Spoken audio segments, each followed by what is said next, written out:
Hello everyone, welcome back to my channel MK designs customise your fashion. ఈరోజు మొన్నటి పార్ట్లో cutting video చూపించాను కదా, పేపర్ మీద కట్ చేసి. సో ఈరోజు స్టిచ్చింగ్ వీడియో అనేది చూద్దాము.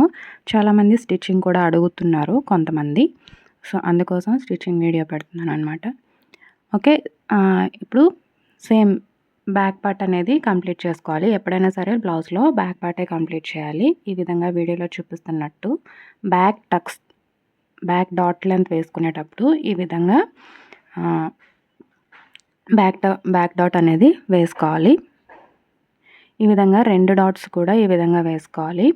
డాట్స్ వేసేటప్పుడు ఎప్పుడైనా సరే ఎక్కడైతే డాట్ ఎండ్ అవుతుందో అక్కడి నుంచి సూదిని తిప్పి సూదిని అందులోకి డిప్ చేసి అక్కడి నుంచి మళ్ళీ ఫ్రంట్కి కంటిన్యూ చేయాలి. ఇలా చేయడం వల్ల డాట్ అనేది స్టిచ్ అనేది అక్కడ లాక్ అయి ఉంటుందన్నమాట. అందుకోసం ఓకే, ఈ విధంగా బ్యాక్ డాట్స్ అనేవి కంప్లీట్ చేసుకోవాలి. బ్యాక్ డాట్ కంప్లీట్ అయిన తర్వాత మనం ఒకసారి ఆ డాట్ని అడ్జస్ట్ చేసుకోవాలి. ఇప్పుడు 1.5 ఇంచ్ ఉండే విధంగా పట్టీ అనేది తీసుకోవాలి. అది ఎందుకు అంటే వేస్ట్ పట్టీ కోసం, వేస్ట్ పట్టీ వేస్తాం కదా, దానికోసం. నేను ఇంక్లూడింగ్ కొలతలతో పాటు ఎందుకు చెప్తున్నాను అంటే 1.5 ఇంచ్ తీసుకుంటే మీకు కరెక్ట్గా బ్లౌజ్ అనేది ఎత్తి పెట్టకుండా, ఇంకా ఎక్కువ తీసుకుంటే దలసరైపోతుంది, క్లాత్ అనేది ఎక్కువైపోతుంది. తక్కువ తీసుకుంటే బ్యాక్ అనేది కావాల్సినంత క్లాత్ మనకి బ్యాక్ పట్టీకి సపోర్ట్ లేక అది పైకి ఎత్తి పెడుతుంది. ఓకే, రెండిటి వల్ల ప్రాబ్లం ఉంటుంది. అందుకోసం 1.5 ఇంచ్ తీసుకోవాలి. అందులో 1.25 ఇంచ్ ఫోల్డింగ్లో ఫోల్డ్ చేసేసి ఆ 1/2 ఇంచ్ మందంలో స్టిచ్ వేసుకుంటూ వెళ్ళాలి. ఇలా స్టిచ్ వేసేటప్పుడు కూడా ఎక్కడైతే మనం డాట్ వేసామో అక్కడ చిన్న ప్రిల్ వచ్చే విధంగా మనం స్టిచ్ అనేది వేసుకుంటూ వెళ్ళాలి. ఓకే, ఆ ప్రిల్ కూడా ఎలా ఉండాలి అంటే ఉందా లేదా అన్నట్టుగా ఉండాలి. చిన్న ప్రిల్ ఎందుకు అంటే అక్కడ మనం స్ట్రైట్గా స్టిచ్ వేసేసామనుకోండి ఎత్తి పెడుతుంది. ఓకే, మనం రివర్స్లో స్టిచ్ చేసినప్పుడు అక్కడ కొంచెం ఎత్తి పెడుతుంది. అలా ఉండకుండా ఉండాలి అంటే ఈ విధంగా వేసుకోవాలి. సో దీని గురించి డీటెయిల్డ్ ఎక్స్ప్లెనేషన్ ఒక వీడియో చేస్తాను. అసలు ప్రిల్ ఎందుకు పెట్టాలి, ఇట్లా క్రాస్ ఎందుకు పెట్టాలి అనేది. ఓకే, ఈ విధంగా అయిపోయిన తర్వాత ఎక్కడైతే మనం డాట్స్ వేసామో ప్రిల్ కూడా పెట్టాం కదా, సో దానివల్ల క్లాత్ అనేది మందం పెరుగుతుంది, థిక్నెస్ అనేది పెరుగుతుంది. సో అందుకోసం చిన్న కట్ అనేది ఇవ్వాలి. ఇలా కట్ ఇవ్వడం వల్ల మనం రివర్స్ చేసి ఫోల్డ్ చేసి కొడతాం కదా, రివర్స్లో టాప్ స్టిచ్ వేసినప్పుడు మనకి స్మూత్గా వెళ్తుంది క్లాత్, అండ్ అలాగే వేసేటప్పుడు కూడా నీట్గా వస్తుందన్నమాట. ఇప్పుడు మనం బ్యాక్ వేస్ట్ పట్టి వేసాం కదా, ఇప్పుడు స్టిచ్ వేసేటప్పుడు ఎక్కడ మెయిన్ ఫ్యాబ్రిక్ మీద కుట్టు అనేది పడకూడదు. అలాగని పూర్తిగా ఇటువైపుకి తీసుకొచ్చేసి ఎక్కువ గ్యాప్ పెట్టి మన పట్టీ ఏదైతే ఉందో దాని మీద కూడా వేయకూడదు. ఒక నీడిల్ పాయింట్ అంతా గ్యాప్లో వేసుకుంటూ వెళ్ళాలి. అది కూడా ఏదైతే మనం నడుం పట్టీ వేసామో ఆ పట్టీ మీద వేసుకుంటూ వెళ్ళాలి. ఓకేనా, స్టిచ్ కూడా ఎప్పుడు అక్కడ ఎలా ఉందో అదే షేప్లో వేసుకుంటూ వెళ్ళండి. ఎందుకంటే మనం బ్యాక్ పార్ట్ కట్ చేసేటప్పుడు కొంచెం క్రాస్ తీసాం కదా, ప్రిల్ వేసిన తర్వాత పైకి కొంచెం క్రాస్ పెట్టాం. సో అదే విధంగా వేసుకుంటూ వెళ్ళండి. ఈ విధంగా వేయడం వల్ల ఫినిషింగ్ అనేది చాలా నీట్గా వస్తుంది. మనం చేసే ఈ చిన్న మిస్టేక్స్ వల్లే మనకి బ్లౌజ్ ఫినిషింగ్ అనేది మిస్ అవుతూ ఉంటుంది. సో అందుకోసం చాలా జాగ్రత్తగా 1-2 సార్లు చూసుకుంటూ వేయండి.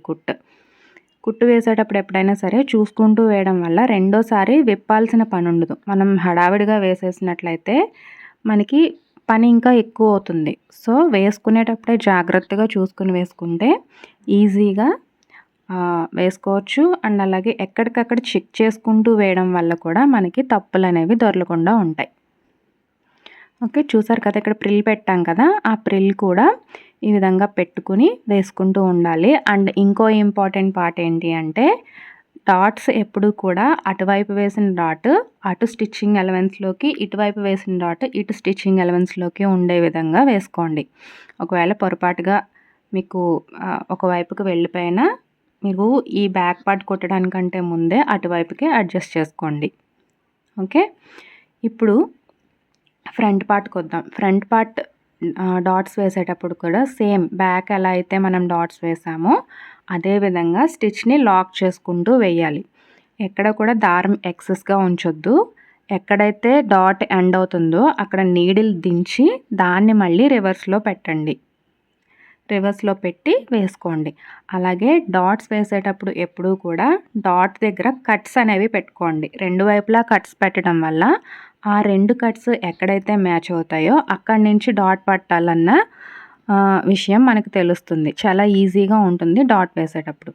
ఇప్పుడు చూసారు కదా, బ్యాక్ మిడిల్ డాట్ ఎప్పుడైతే వేసామో ఆటోమేటిక్గా మనకి ఆర్మ్ హోల్ దగ్గర చంక దగ్గర డాట్, అలాగే హుక్స్ అండ్ ఐ పట్టి దగ్గర మిడిల్ డాట్ రెండు వచ్చేస్తాయి. చూసారా, ఈ విధంగా ఈ డాట్ పట్టిన తర్వాత ఇక్కడ నుంచి చూడండి ఆటోమేటిక్గా డాట్ అనేది ఎలివేట్ అయింది. సో అందుకోసం ఇక్కడి నుంచి మళ్ళీ స్టార్ట్ చేసుకుని సేమ్ ఎలా అయితే స్టార్ట్ చేసాం, ఎలా అయితే మనం మిడిల్ డాట్ వేసామో సేమ్ ఇప్పుడు కూడా అదే విధంగా వేసుకుంటూ వెళ్ళాలి. అండ్ ఇలా 3 డాట్స్ని కంప్లీట్ చేసుకోవాలి. ఇలా స్టిచ్ని లాక్ చేసుకుంటూ మళ్ళీ సేమ్ రివర్స్లో పెట్టుకుంటూ స్టిచ్ అనేది స్లోగా వేసుకుంటూ వెళ్ళాలి. ఇలా స్టిచ్ వేసినప్పుడు ఒకసారి ఆర్మ్ హోల్ డాట్ వేసిన తర్వాత చెక్ చేసుకోండి ఆర్మ్ హోల్ అనేది రౌండ్గా వచ్చిందా లేదా అనేది. ఓకేనా, ఆర్మ్ హోల్ రౌండ్గా వచ్చిందా లేదా అనేది ఇప్పుడే చెక్ చేసుకోవాలి. లేదంటే మనం కొంచెం ఎక్సెస్గా కట్ చేసుకోవాల్సిన అవసరం కూడా ఉంటుంది. ఓకే, ఈ విధంగా డాట్ అనేది కంప్లీట్ అయిపోయింది. ఇప్పుడు మిడిల్ డాట్ చూడండి, మిడిల్ డాట్ కూడా సేమ్ అలాగే పెట్టుకుని వేసుకుంటూ వెళ్ళాలి. మిడిల్ డాట్ లెంత్ ఎంత అనేది నేను ఆల్రెడీ కటింగ్ వీడియోలో చూపించానండి. ఎక్కడ వరకు పట్టాలి, ఎంతవరకు పట్టాలి అనేది ఒకసారి చెక్ చేసుకోండి. ఓకే, ఈ విధంగా డాట్ అనేది స్టిచ్ చేసిన తర్వాత ఇప్పుడు ఒకసారి షేప్ అనేది కరెక్ట్గా ఉందా లేదా చెక్ చేసుకోవాలి.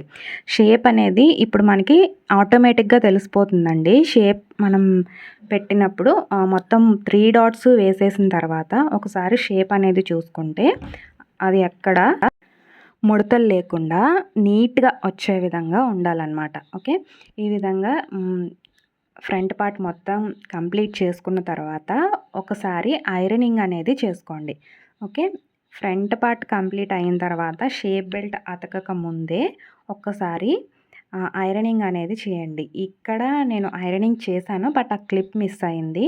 సో నెక్స్ట్ టైం ఇలా 3 డాట్స్ వేసిన తర్వాత ఐరనింగ్ ఎలా చేయాలి ఏంటి అనేది మీకు ఒక వీడియోలో చూపిస్తాను. ఓకే, అండ్ అలాగే అసలు బ్లౌజ్ పార్ట్ని యూస్ చేసి ఓకే ఆది బ్లౌజ్ తీసుకుని ఎలా మనం మెజర్మెంట్స్ తీసుకోవాలి, బస్ట్ పార్ట్ ఎలా తీసుకోవాలి అని అడుగుతున్నారు. మీకు ఒక బ్లౌజ్ అనేది ఆదికి వచ్చిందంటే దాంట్లోంచి మన మెజర్మెంట్ ఎలా క్రాక్ చేయాలి, అసలు ఎలా దాని నుంచి తీసుకోవాలి, అది కరెక్ట్గానే ఉందా లేదా అని అది ఎలా తెలుసుకోవాలి అంటే నేను సపరేట్గా ఒక వీడియో చేస్తాను దానికోసం. ఓకేనా, అండ్ నా ఎఫర్ట్స్ మీకు నచ్చినట్లయితే please like, share and subscribe to my channel. Okay okay ఇప్పుడు షేప్ బెల్ట్ అనేది చూద్దాము. షేప్ బెల్ట్కి ఏంటి అంటే మెయిన్ పార్ట్ అంటే మెయిన్ క్లాత్ అనేది రైట్ సైడ్ మన వైపుకు ఉండేలాగా పెట్టుకొని దానిపైన 2 లైనింగ్లని పెట్టుకోవాలి. ఓకే, 2 లైనింగ్స్ని పెట్టుకొని ఫ్రంట్ పార్ట్స్ 2 ఆపోజిట్గా ఉండేటట్టు అంటే ఎదురెదురుగా ఉండేటట్టు పెట్టుకోవాలి. ఓకే, ఈ విధంగా పెట్టుకొని మనం స్టిచ్చింగ్ అనేది వేసుకోవాలి. ఇక్కడ స్టిచ్ చేసేటప్పుడు జాగ్రత్తగా గమనించండి. స్టిచ్చింగ్ వేసేటప్పుడు నేను షేప్ బెల్ట్లో కొంచెం కింద వేస్ట్ లైన్ దగ్గర షేప్ అనేది క్రియేట్ చేశాను. ఆ షేప్ మీదే ఆ షేప్ ఎలా అయితే ఉందో అలాగే వచ్చేటట్టు స్టిచ్ అనేది వేసుకోవాలన్నమాట. ఓకే, ఈ విధంగా కొంచెం కొంచెంగా స్టిచ్ చేసుకుంటూ ఆ షేప్ ఎలా అయితే ఉందో అదే పాదం మందం కుట్టు వేసుకుంటూ ఈ విధంగా షేప్ ఎక్కడైతే ఉందో అలానే కుట్టు అనేది వేసుకుంటూ వెళ్ళండి. మీకు చెప్పడం కన్నా వీడియోలో చూస్తే మీకు బాగా అర్థమవుతుంది. అక్కడ ఎలా అయితే ఉందో అంతే గ్యాప్, ఆ పాదం మందం గ్యాప్ ఇచ్చుకుంటూ దాన్ని అలాగే కర్వ్ తీసుకుంటూ, ఆ కర్వ్ కూడా ఎక్కువ ఉండదు, లైట్గా ఉంటుంది. అదే లైట్ కర్వ్లో తిప్పుకుంటూ వెళ్ళండి. ఓకే, ఈ విధంగా కంప్లీట్ అయిన తర్వాత ఇప్పుడు దీన్ని మెయిన్ ఫ్యాబ్రిక్ మాత్రమే పైకి ఉండే విధంగా పెట్టుకొని కుట్టు కూడా మెయిన్ ఫ్యాబ్రిక్ మీదనే పడాలి. ఓకే, మెయిన్ ఫ్యాబ్రిక్ మీదనే పడాలి కుట్టు అనేది కూడా. సో కుట్టు కూడా మెయిన్ ఫ్యాబ్రిక్ మీద పడితేనే మీకు ఆ కుట్టు అనేది ఫ్రంట్కి కనిపిస్తుంది. ఫ్రంట్ పార్ట్ మీదకి కనిపిస్తుందనమాట. ఓకే. ఈ విధంగా మెయిన్ ఫ్యాబ్రిక్‌ని ఇటువైపు పెట్టుకొని, మెయిన్ ఫ్యాబ్రిక్ మాత్రమే విడదీసి మిగతా దాని మీద సేమ్ బ్యాక్ పార్ట్ వేస్ట్‌కి ఎలా అయితే వేస్ట్ లైన్‌లో నడుం పట్టి ఎలా అయితే వేసామో సేమ్ దీనికి కూడా అలానే కుట్టు అనేది వేసుకోవాలన్నమాట. Top stitch. Okay. Same second దానికి కూడా సేమ్ అలాగే పెట్టుకొని వేసుకోవాలి. ఇక్కడ ఇంకొక ముఖ్యమైన విషయం గమనించండి. వేస్ట్ పట్టి కట్ చేసిన తర్వాత ఫ్రంట్ పార్ట్‌లు 2 ఎదురెదురుగా ఉండేటట్టు చూసుకోండి. ఓకే. ఒకటి ఫ్రంట్ పార్టు, ఒకటి వేస్ట్ దగ్గర చివరి పార్టు ఉన్నట్టయితే మనకి 2 ఒకవైపుకే వచ్చేస్తాయి బ్లౌజ్ కుట్టేటప్పుడు. అలా కాకుండా ఉండాలి అంటే 2 వేస్ట్ పార్ట్‌లు ఎదురెదురుగా ఉన్నాయా లేదా అనేది ఒకటికి 2 సార్లు చెక్ చేసుకోండి. ఈ విధంగా కంప్లీట్ అయిన తర్వాత ఇప్పుడు ఎక్సెస్‌గా ఏదైతే ఉందో క్లాత్ అనేది కట్ చేసేయాలి. మెయిన్ ఫ్యాబ్రిక్ మనం ఎక్స్ట్రాగా కట్ చేసాం. సో, యాక్చువల్ లెంత్ ఏంటి అంటే లైనింగ్ ఏదైతే కట్ చేసామో అదే కదా మన రిఫరెన్స్ అనేది. సో, అందుకోసం ఆ ఎక్స్ట్రా ఉన్నదంతా కట్ చేసేసుకొని ఎప్పుడూ కూడా స్టార్ట్ చేసేటప్పుడు హుక్ పట్టీ దగ్గర నుంచి మాత్రమే స్టార్ట్ చేయండి. హుక్ పట్టీ దగ్గర నుంచి కానీ లేదా ఐ పట్టీ దగ్గర నుంచి కానీ కింద వేస్ట్ బెల్ట్ పెట్టి స్టార్ట్ చేయండి. ఎందుకంటే బ్యాక్ నుంచి స్టార్ట్ చేశారనుకోండి ఎక్స్ట్రాగా క్లాత్ ఉంటే అది ఫ్రంట్‌కి వస్తుంది. అప్పుడు షేప్ అనేది పాడయ్యే ఛాన్స్ ఉంటుంది. సో, బ్యాక్ వైపు అంటే సైడ్ సీమ్ వైపు క్లాత్ వచ్చినట్లయితే మనం అడ్జస్ట్ చేయడానికి వీలుంటుందనమాట. ఓకే. అలాగే ఇప్పుడు మెయిన్ డాట్ మనం మధ్యలో మిడిల్ డాట్ వేసాం కదా! దాని దగ్గర ఒక కట్ అనేది పెట్టండి. ఎందుకు అంటే కట్ పెట్టడం వల్ల మీకు కుట్టేటప్పుడు కొంచెం ఈజీగా తిరుగుతుంది క్లాత్ అనేది. ఓకే. కట్ అనేది కంపల్సరీ పెట్టాలి. ఓకే. ఈ విధంగా పెట్టుకొని ఎక్కడ కూడా మెయిన్ క్లాత్‌ని లాగొద్దు. అలాగే కింద వేస్ట్ బెల్ట్‌ని లాగొద్దు. పైన లేయరింగ్ చేసుకుంటూ అలా స్టిచ్ వేసుకుంటూ వెళ్ళండి. ఓకేనా? ఈ విధంగా కంప్లీట్ చేయండి. సో, ఈ విధంగా చేయడం వల్ల మనకి ఎప్పుడైతే మనం క్లాత్ సాగదీస్తామో అప్పుడే మనకి షేప్ ఔట్ అయిపోతుంది.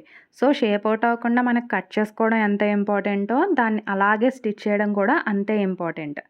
ఓకే. ఈ విధంగా అయిపోయిన తర్వాత ఇప్పుడు ఆ క్లాత్‌నంతటిని లోపల వీడియోలో చూపిస్తున్నట్టుగా మడిచి ఇప్పుడు ఆ 2 క్లాత్‌లని కలిపి జాయిన్ చేసుకుంటూ టాప్ స్టిచ్ వేసుకోవాలి. ఈ టాప్ స్టిచ్ కూడా మనం ఫస్ట్ ఫ్రంట్ పార్ట్‌కి వేసాం కదా! అదే స్టిచ్ మీద పడేటట్టుగా వేసుకోండి. ఓకే. ఆ స్టిచ్ లైన్ అనేదే మీకు గైడ్ లైన్ అనమాట. అదే స్టిచ్ మీద మళ్ళీ పడాలి. మీరు బ్యాక్ నుంచి స్టార్ట్ చేశారనుకోండి, ఆపోజిట్‌లో స్టార్ట్ చేస్తే మీకు స్టిచ్ అనేది కనిపించదు. అప్పుడు మీకు ఒకటే లైన్ మీద స్టిచ్ అనేది రాదు. అప్పుడు ఒక పార్ట్ అనేది ఎక్కువ రావచ్చు. సెకండ్ పార్ట్ అనేది తక్కువ రావచ్చు. అలా వచ్చే ఛాన్సెస్ ఉంటాయి. అందుకోసం స్టిచ్ లైన్‌ని గైడ్ లైన్‌గా తీసుకొని దాని మీదే స్టిచ్ అనేది వేసుకుంటూ వెళ్ళండి. చెప్పింది అర్థమైందనుకుంటున్నాను. తర్వాత కట్స్ అనేవి పెట్టుకొని తర్వాత లోపల నుంచి ఓపెన్ చేయండి. ఓకే. ఈ విధంగా ఓపెన్ చేసిన తర్వాత చూడండి ఈ విధంగా వస్తుంది పార్ట్ అనేది. ఎక్కడైనా ఎక్సెస్ ఉంటే కొంచెం తీసేయండి. ఇప్పుడు 2 పట్టీలు 2 ఫ్రంట్ పార్ట్‌లు ఈక్వల్‌గా ఉన్నాయా లేదా చూసుకోండి. ఇక్కడ నాకు ఒరిజినల్ ఫ్యాబ్రిక్ కొంచెం ఎక్కువొచ్చింది. లైనింగ్ కాదు ఒరిజినల్ కొంచెం కట్ చేసినప్పుడు ఎక్కువొచ్చింది. సో, దాన్ని నేను లైట్‌గా ట్రిమ్ చేశాను. ఓకే. ఇప్పుడు ఆహ్, ఆహ్ 1.25 ఇంచుల మందం, 1.25 ఇంచుల విడ్త్ ఉండే విధంగా ఒక క్లాత్‌ని తీసుకోవాలి. మీరు 2 లేయర్స్ తీసుకున్నా పర్లేదు. లేదంటే ఒకటే క్లాత్ తీసుకొని 2 ఫోల్డ్స్ చేసుకున్నా పర్లేదు. ఈ విధంగా తీసుకొని దీన్ని ఒక పావు ఇంచ్ మందం ఉండేలాగా అంటే హుక్ అండ్ ఐ పట్టీకి మనం ఎంతైతే వాల్యూ వదులుకున్నామో అంత మందంలో కుట్టు వేసుకుంటూ వెళ్ళాలి. ఇక్కడ చిన్న ఫ్రిల్ పెట్టండి. మనం బ్యాక్ సైడ్ ఎలా పెట్టామో సేమ్ వేస్ట్‌కి పెట్టాం కదా! ఫ్రిల్ అలాగే ఇక్కడ కూడా పెట్టండి. చిన్నగా పెట్టండి. ఎక్కువ అవసరం లేదు. నెక్స్ట్ కింద ఎక్సెస్‌గా ఉన్నది కట్ చేసేసుకొని తిప్పుకొని ఫోల్డ్ చేసుకొని కుట్టేయండి. ఓకే. ఈ విధంగా కుట్టుకుంటూ వెళ్ళి లాస్ట్‌లో లాక్ చేసి కుట్టండి.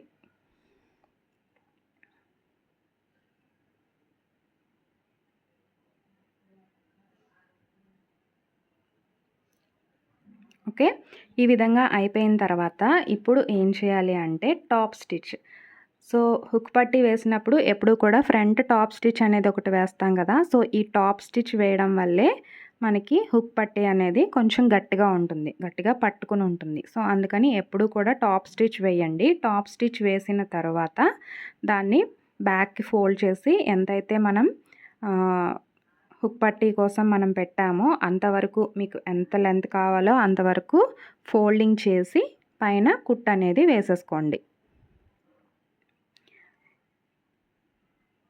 ఈ విధంగా మనం ఫోల్డ్ చేసేటప్పుడు కూడా ఎక్కడ లోపల క్లాత్ అనేది బయటికి రాకుండా, ఇలా ఫోల్డ్ చేసినప్పుడు కింద మడతలు అనేవి బయటికి రాకుండా ఈక్వల్గా నీట్గా ఉండే విధంగా పెట్టుకోండి. అలాగే క్లాత్ అనేది ఇలా ఫోల్డ్ చేసి కుట్టేటప్పుడు సాగదీయకుండా అలా పెట్టుకొని కుట్టుకుంటూ ఉండండి. అలాగే లెఫ్ట్ సైడ్ పార్ట్లో ముడతలు రాకుండా అడ్జస్ట్ చేసుకుంటూ కుట్టండి. ఈ విధంగా కుట్టడం వల్ల హుక్ పట్టీ అనేది చాలా నీట్ ఫినిషింగ్తో వస్తుంది. సో టాప్ స్టిచ్ అనేది ఈ విధంగా వేసుకుంటూ వెళ్ళండి. కరెక్ట్గా స్టిచ్ అనేది సూదికి ఒక పాయింట్ ఉండేటట్టుగా చూసుకొని కుట్టు వేసుకుంటూ వెళ్ళండి. ఈ విధంగా కంప్లీట్ అయిపోయిన తర్వాత నెక్ దగ్గర ఎక్స్ట్రా పార్ట్ ఏమైనా ఉంటే అది కట్ చేసేసుకోండి. సేమ్ ఇదే విధంగా ఐ పట్టీని కూడా వేసుకుంటాము. సో ఐ పట్టీ వేసేటప్పుడు ఎప్పుడూ కూడా 3.5 ఇంచులు, మినిమం 3.5 ఇంచులు ఉండే విధంగా క్లాత్ అనేది తీసుకోండి. దాన్ని డబల్ ఫోల్డింగ్ చేసుకుని సేమ్ హుక్ పట్టీ ఎలా అయితే కుట్టామో అదే విధంగా పెట్టుకుని ఒక 1/4 ఇంచు మందం ఉండే విధంగా స్టిచ్ వేసుకుంటూ వెళ్ళండి. యాక్చువల్గా హుక్ పట్టీని టాప్ లైన్ నుంచి కుడతారు, అంటే రైట్ సైడ్ నుంచి కుడతారు. ఐ పట్టీని బ్యాక్ సైడ్ నుంచి కుడతారు. బట్ నేనైతే ఇక్కడ ఫ్రంట్ సైడ్ నుంచే చూపిస్తున్నాను. నెక్స్ట్ టైం ఫ్రంట్ నుంచి కాకుండా బ్యాక్ సైడ్, అంటే క్లాత్ బ్యాక్ సైడ్ నుంచి ఎలా కుట్టాలి అనేది చూపిస్తాను. ఓకే, మీకు ఎంతైతే విడ్త్ పెట్టారో మిగతాది ఎంతైతే విడ్త్ ఉందో సేమ్ దాన్ని ఆ విధంగా పెట్టుకొని ఫోల్డింగ్ వేసుకుంటూ సేమ్ ఫోల్డింగ్ మీద స్టిచ్ పడే విధంగా కుట్టుకుంటూ వెళ్ళాలి. కుట్టేటప్పుడు కూడా ఎక్కడ లాగొద్దు. అలాగే స్టిచ్ అనేది నీట్గా ఉండేలాగా చూసుకోండి. అండ్ కింద కూడా పడుతుందా లేదా అనేది చూడండి. అంటే మనం ఎక్కడైతే జాయిన్ చేసామో ఐ పట్టీని అదే స్టిచ్ మీద పడుతుందా లేదా అనేది చూడండి. అలాగే పక్కన ఇంకొక స్టిచ్ అనేది ఖచ్చితంగా వేయండి. సో ఇప్పుడు ఫస్ట్ ఒక స్టిచ్ వేసాము, దాని పక్కన ఇంకొక స్టిచ్ వేసాము కదా, దాని మధ్యలో మనకి ఐ అనేది రావాలి. ఓకే, ఇప్పుడు షోల్డర్స్ అనేవి జాయిన్ చేసుకోండి. షోల్డర్స్ జాయిన్ చేసేటప్పుడు షోల్డర్ కోసం ఎంతైతే మార్కింగ్ వదులుకున్నామో అంతే పెట్టుకొని స్టిచ్ అనేది వేసుకుంటూ వెళ్ళండి. ఎప్పుడైనా సరే లైనింగ్ అయినా నార్మల్ బ్లౌజ్ అయినా డబల్ స్టిచ్ వేయడం కంపల్సరీ. నేను మీకు లాస్ట్ వీడియోలో చెప్పాను కదా, స్లీవ్స్ అనేవి ఎప్పుడు నార్మల్గా కాకుండా ఇలా కుట్టి చూడమని. ఓకే, ఇక్కడ ఒక 1.5 ఇంచ్ అటు 1.5 ఇంచ్ ఇటు ఉండే విధంగా చూసుకుని ఈ విధంగా గ్యాదరింగ్ చేస్తున్నట్టుగా వెనకాల ఒత్తి పట్టుకుని స్టిచ్ అనేది వేసుకుంటూ వెళ్ళండి. ఇలా వేయడం వల్ల మీకు ఆర్మ్ హోల్లో వచ్చే మ్యాక్సిమం ప్రాబ్లమ్స్ అన్నీ సాల్వ్ అయిపోతాయి. ఓకేనా, మీకు ఆర్మ్ హోల్లో ముడతలు వస్తున్నాయి, లేదంటే చంక దగ్గర లేదా చేతుల దగ్గర ముడతలు వస్తున్నాయి, ఇవన్నీ కవర్ అవ్వాలి అంటే, లేదా ఆర్మ్ హోల్ ఎక్కువైంది, మీ బ్లౌజ్ కన్నా స్లీవ్ ఎక్కువగా ఉందనుకోండి, ఒక 1/4 ఇంచ్ 1/2 ఇంచ్ వరకు ఇందులో మేనేజ్ చేయొచ్చు అనమాట. ఓకే, ఇప్పుడు క్రాస్ పట్టీ తీసుకొని దానికి నేను పైపింగ్ అటాచ్ చేశాను. సేమ్ వీడియోలో చూపిస్తున్నట్టుగా ఎలా ఉందో అలానే పెట్టుకుంటూ సేమ్ పైపింగ్ మీదే స్టిచ్ పడే విధంగా ఈ విధంగా పెట్టుకుంటూ స్టిచ్ చేసుకుంటూ వెళ్ళాలి. అండ్ అలాగే నెక్ పట్టీ, మనం ఒరిజినల్ నెక్ ఏదైతే డ్రా చేసామో అది షోల్డర్ దగ్గర అయినా ఎక్కడైనా స్ట్రైట్గా ఉండేలాగానే చూసుకోవాలి. హెచ్చు తగ్గులు లేకుండా ముందే కట్ చేసుకోండి. ఓకే, నెక్ పట్టీ ఫినిషింగ్ మీకు కరెక్ట్గా వచ్చింది అంటే, సాగదీయకుండా షేప్ అవుట్ అవ్వకుండా వచ్చింది అంటే బ్లౌజ్ ఫినిషింగ్ అనేది చాలా బాగా వచ్చినట్టే. ఓకే, ఇప్పుడు చూడండి క్లియర్గా కనిపిస్తుంది కదా. సేమ్ ఎక్కడైతే పైపింగ్ ఉందో ఆ పైపింగ్ కుట్టు మీదే మళ్ళీ నీడిల్ అనేది పడాలి, దాని మీదే వేసుకుంటూ వెళ్ళాలి. అండ్ ఎక్కడ సాగదీయకూడదు. నెక్ షేప్ ఎలా అయితే ఉందో సేమ్ అలాగే మనం టర్న్ చేసుకుంటూ కొంచెం కొంచెంగా వెళ్ళాలి.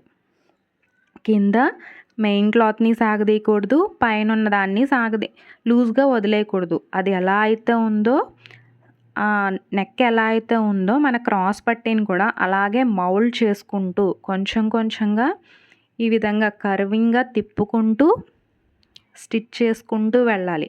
నెక్ స్టిచ్ చేసేటప్పుడు ఈ టిప్స్ చాలా అవసరం అండి. కొంచెం కొంచెంగా స్టిచ్ చేయాలి. నెక్ ఎలా ఉందో అలాగే రౌండ్ తిప్పాలి. అలాగే స్లోగా స్టిచ్ చేయాలి. స్టిచ్ అనేది same as it is piping thread మీద స్టిచ్ ఎక్కడైతే ఉందో దాని మీదే పడాలి. 1కి 4 సార్లు ఎందుకు చెప్తున్నానంటే ఈ ఫినిషింగ్ బాగుంటేనే మ్యాక్సిమం చూసే కస్టమర్స్ ఏంటి అంటే నెక్ ఫినిషింగ్ కోసమే చూస్తారు. అది బాగా వచ్చిందా లేదా ఫినిషింగ్ అనేది. ఓకే, మీ పనితనం అంతా ఇక్కడే తెలుస్తుంది. ఓకే, ఈ విధంగా స్టిచ్ చేసుకుంటూ వెళ్ళండి. ఫ్రంట్ కూడా ఎప్పుడూ సాగదీయొద్దండి. సేమ్ అలాగే పెట్టుకొని నేను చెప్పినట్టుగా కొంచెం కొంచెంగా పెట్టుకుంటూ చూసారు కదా, నేను వీడియోలో చూపిస్తున్నాను. సో కొంచెం గట్టిగా అదిమి పట్టుకోవాలి. కాకపోతే మన వేళ్ళ మీద కొంచెం ఒత్తిడి ఎక్కువ పెట్టి అలా పెట్టి అదిమి పట్టుకుంటూ మనం స్టిచ్ అనేది వేయాలన్నమాట. ఓకే, ఈ విధంగా కంప్లీట్ అయిపోయింది నెక్ అనేది.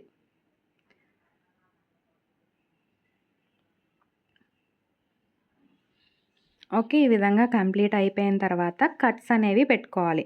కట్స్ అనేవి ఎక్కడ పెట్టుకోవాలి అంటే ఎక్కడైతే మనకి రౌండింగ్ తిరుగుతుందో, ఎక్కడైతే మనకి ఎత్తి పెడుతుందో అక్కడ ఖచ్చితంగా రౌండ్స్ పెట్టుకోవాలి.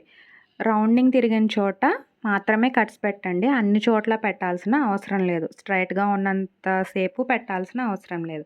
బట్ రౌండ్గా ఉన్న చోట మాత్రం కొంచెం దగ్గరగా ఎక్కువ కట్స్ పెట్టుకోండి, సరిపోతుంది. ఎందుకంటే మనకి మనం దీన్ని మళ్ళీ ఇంకొక ఫోల్డ్ చేసి కుడతాం కదా, సో అప్పుడు ఈక్వల్గా రావాలి కాబట్టి. ఓకే, ఈ విధంగా నెక్ని ఫోల్డ్ చేసి ఈ విధంగా పెట్టుకొని పైపింగ్ పక్కనే స్టిచ్ పడే విధంగా స్టిచ్ చేసుకుంటూ వెళ్ళాలి. ఓకే, ఈ విధంగా పెట్టి పైపింగ్ పక్కనే స్టిచ్ అనేది పడాలి. అండ్ అలాగే కింద క్లాత్ని మనం ఫోల్డ్ చేసుకుంటూ ఈ విధంగా పెట్టుకుంటూ కింద క్లాత్ అనేది ఈ విధంగా ఫోల్డ్ చేయాలి. నెక్ని ఎప్పుడూ కూడా స్ట్రైట్గా లాగొద్దు. అది ఏ షేప్లో ఉందో బ్యాక్ సైడ్ నేను రైట్ హ్యాండ్తో అదే షేప్లో తీసుకొస్తున్నాను. బ్యాక్ సైడ్ నేను స్ట్రైట్గా లాగట్లేదండి. నెక్ ఏ షేప్లో ఉందో అదే రౌండ్ షేప్లో నేను స్ట్రెచ్ చేస్తున్నాను తప్ప, ఎక్కువ కాదు, జంటిల్గా స్ట్రెచ్ చేస్తున్నాను తప్ప స్ట్రైట్గా లాగేస్తే అది మళ్ళీ స్ట్రైట్ వచ్చేస్తుంది. ఓకే, సేమ్ ఎలా అయితే ఉందో అలాగే తిప్పాలి. ఫ్రంట్ ఎలా అయితే మనం తిప్పుతూ ఉన్నామో బ్యాక్ కూడా అలానే కొంచెం కొంచెం అడ్జస్ట్ చేసుకుంటూ వెనక్కి లాగుతూ ఉండాలి. ఓకే, ఈ విధంగా మనకి కర్వ్స్ వచ్చిన చోట కొంచెం స్లోగా స్టిచ్ చేయండి. అండ్ అలాగే కొంచెం తిప్పుకుంటూ అడ్జస్ట్ చేసుకుంటూ స్టిచ్ చేయండి. మీకు మిగతా క్లాత్ అంతా స్ట్రైట్గా ఉన్నదంతా ఈజీగానే అయిపోతుంది. కానీ ఇలా ఫోల్డ్ చేసి కర్వ్స్ ఉన్న చోట మాత్రమే కొంచెం కాంప్లికేటెడ్గా అనిపిస్తుంది. But no problem. సేమ్ వీడియోలో ఎలా చూపిస్తున్నానో 1కి 2 సార్లు చెక్ చేసుకోండి. అండ్ అలాగే ఈ విధంగానే కుట్టండి.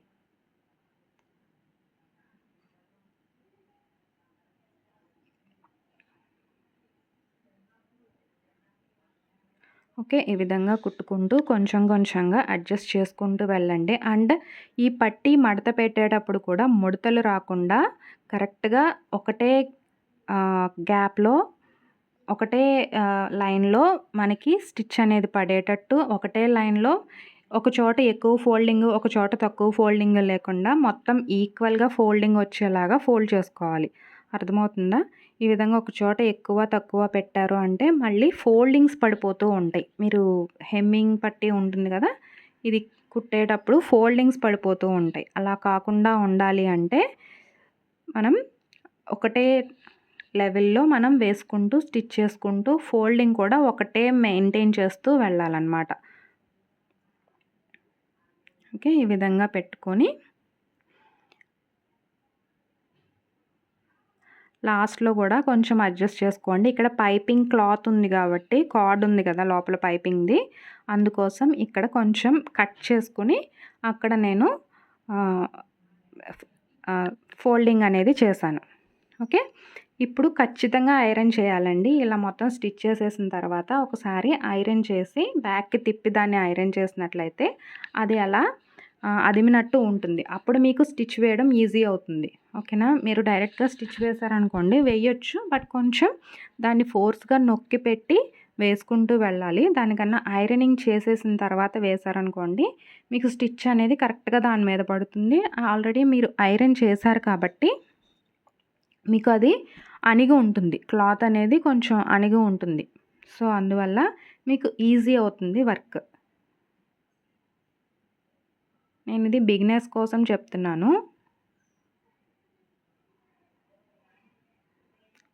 ఓకే. ఈ విధంగా అయిపోయిన తర్వాత ఇప్పుడు హ్యాండ్ జాయిన్ చేసేటప్పుడు ఎప్పుడూ కూడా మిడిల్ పార్ట్ నుంచి స్టార్ట్ చేయాలి. అండ్ అలాగే కింద మెయిన్ ఫ్యాబ్రిక్ ఉండాలి. పైన ఇది స్లీవ్ ఉండాలి. అండ్ అలాగే స్లీవ్ ఎలా అయితే కట్ అయ్యి షేప్ ఉందో సేమ్ ఆర్మ్ హోల్ కూడా అదే షేప్‌లో ఉండాలి. ఓకే. చూసారు కదా కోయిన్సైడ్ అవుతుంది. ఆర్మ్ హోల్ ఎలా అయితే ఉందో స్లీవ్ కూడా అదే షేప్‌లో ఉంది.